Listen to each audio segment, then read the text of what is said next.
In this video, we're going to show you how to clean up one of the 4S cars. This is the Mojave, and it is a mess. We took it out and bashed it and had a good time with it. We did all of this off camera because sometimes you just got to bash for yourself, and that's what we did. This thing is utterly destroyed inside as far as cleanliness goes.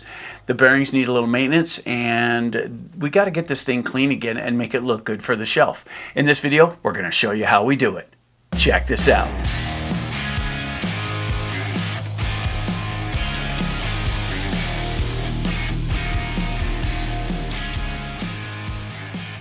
All right, first things first, let's have a look at how dirty this thing is inside and out, and then we'll get you out at the cleaning station and show you how we clean things up.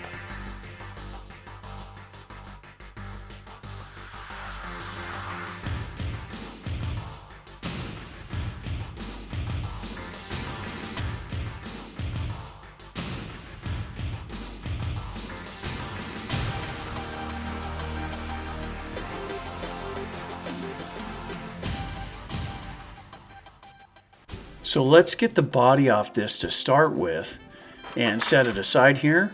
Let's get it in line. There we go. And we want to keep that right there. And we're going to use simple green at a 50-50 mixture. Okay, so we're going to soak this really good on the body. It won't hurt anything. The stickers stay in place and everything.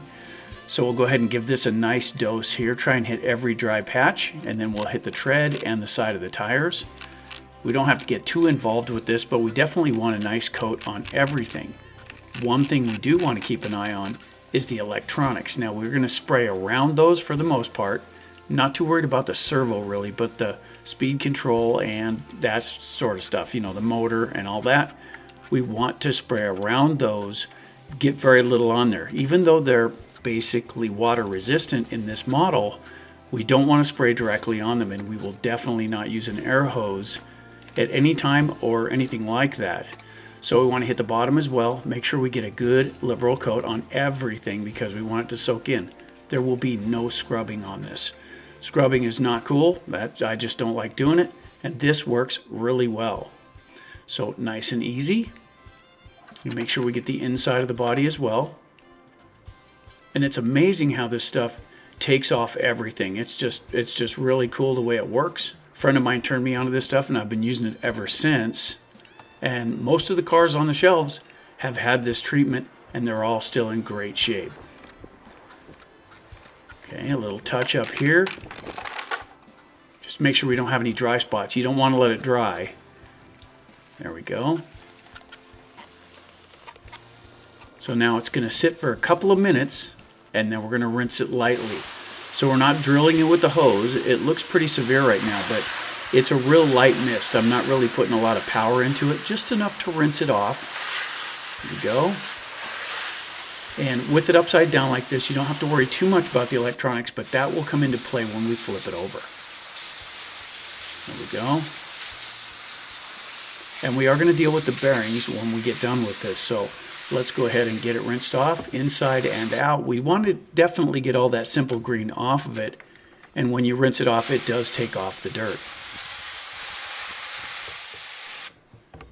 Now this by itself won't make it look brand new, but we're not done yet. Okay. Sweet. Okay, let's just put it back here. All right, now that we've got that done, we're going to go for the inside. And always spray away from the electronics. We don't want to spray directly on them. We'll spray around them. And in this particular model, the electronics are water resistant. They call it waterproof, but it's not really waterproof. So we pretend that it's definitely going to be a problem, and we try to go as light as we can around the electronics. There we go. A little misting won't hurt anything, but direct impact will be a problem. There we go. Get it rinsed up real nice here. Look for anything that you missed. And there we go. Now straight in on top of a towel, we're going to hit this with the fan at room temperature for about 20-25 minutes. You'll be able to tell when it starts to dry. But we do this upside down so the water runs away from the electronics to begin with.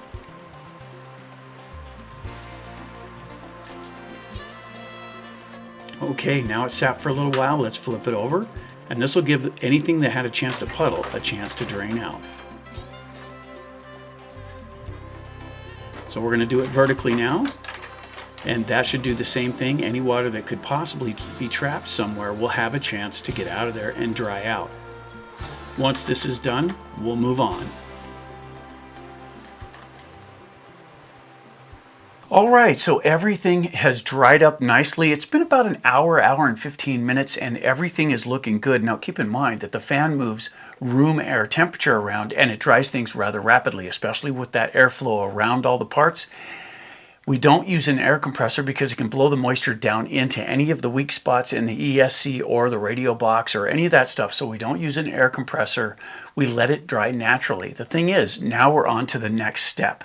And the next step is we're going to dress the bearings. Now, we've had people say, hey, those are sealed bearings. You don't have to deal with them. What if you have a problem? Okay, what if you have a bad seal? It's always a good idea to try and get some lube down in there to prevent any kind of corrosion, and that's what this step is for. Don't skip this step, because if you do have a bad seal and you get corrosion in that bearing, it can cause a lot more problems, especially if your car sits for a while before you use it again. Now we're going to deal with that and make sure that that has some longevity to it. Then we'll move on. Okay, let's get these tires and wheels out of the way first, and because we need access to the bearings that are underneath this. So these will come off real easy, and this is simple. So you get those out of the way, and we'll make sure everything is nice and free. And we need to tuck a battery in for this. So we're going to use a 3S battery. We'll just poke it in there just to give us some power, because we need power for this. Okay, so we'll turn on the radio, this transmitter, and then we'll turn on the car. So let's do that. There it is. Okay, that's up and running. Let's give it a test. Come on. There we go. All right, now it's working. Okay, so now the idea here is to get everything in the drivetrain to turn really slowly. So just turn up the trim a little bit till you get it to rotate. There you go. Now we have to do this to get the oils down inside the bearings. If you just spray them on the outside, it won't do any good. But with the rotation, that'll actually drag the fluids down inside and actually do some good. Imagine that. Okay, so let's get all of them that we can see, because this is where the water went, right? The water went into the outside ones. It went into the drive ones off the differential, just like so. It went into those. It also went into the center drive shaft. So we need to get those bearings there. And there's 3 here. There's one there, one at the beginning, and then one in the middle. So that's all of the exposed bearings. That should be all we have to do here. But now we're going to do something extra with this, because we're not probably going to use this one for a little while, so we want to put some of this on there. And this stays wet. It'll give it a little more longevity as far as being able to stay on the shelf without corroding the bearings at all, so that we basically use this stuff for storage. So if it's going to be on the shelf a while, this is the stuff we use. There we go. And just a little on that one. Perfect. All right, let's clean it up to see if anything changes. And it's starting to drip. That's good. We want to see what comes out of it, because if it's clean all the time, look at that. See that dark spot? That dark spot came out of the bearings. So that bearing is dripping. That didn't come off the axle. That's clean. That came out of the bearing. This is always worth doing. All right.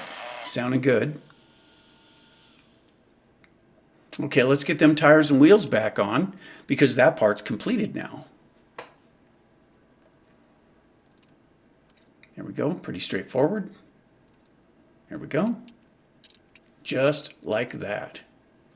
All right, so I'm anticipating leaving this one on the shelf for a little while. That's why we use the other type of lubricant. Now, for the basic run, we use this stuff, and that is the silicone lubricant that Blaster puts out. Really like the Blaster products. We are not sponsored. They're just good products. But if it's going to sit for a little while, we use this one.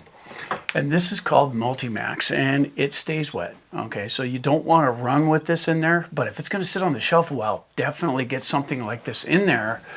I try not to use WD-40. It has a tendency to change the plastics, make up a little bit, makes it softer. This doesn't seem to do that, but before we run it again, we'll take some silicone and we'll rinse that out really good and towel it out to make sure that it doesn't attract dirt and dust. That's a real thing. Now we're going to show you the trick that makes them look good. All right, so here's the trick. It's the same stuff. The silicone lubrication really does work good, and it doesn't affect any of the plastics. It just goes on and makes things nice and shiny, and of course it dries like this. So you get it on there nice and, I don't know if I'd say thick, but you get an even coat on there and then wipe it all down. There we go, and we'll just get everything cleaned up, and it'll stay like this. It'll look really nice for a very long time. So that's how we get the inside done. Now let's do the car. And it's basically the same thing. We're going to spray it down with the same material and then wipe it down. You won't believe how cool this looks when we're done.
Okay, so that's how we do it. This is how we make them look nice like this. And this is not wet. This is dry. It's been a little while and this has dried out. That is the beauty of using silicone. So the silicone spray from Blaster, you can spray it right on and it dries up and it does not attract dust. And that's the beauty of that. Now the Blaster Max, that stuff stays wet. So when we go to run this, we'll hit it with the silicone first and rinse those bearings out good, just to make sure that we don't attract any dirt where we don't want it. If you're going to store it for any length of time, the stuff that dries is not always the best option.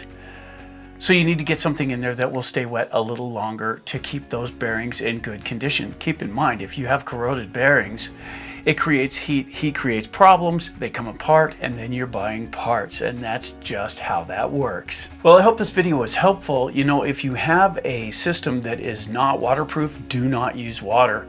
That's where you have to do things by hand, nice and dry, wipe them out with a towel, do the best you can, and try to avoid water and mud when you're running, because they can be a lot more difficult to clean. However, once you get them clean, that same lubricant will work to make them shine. And that's really the way that works.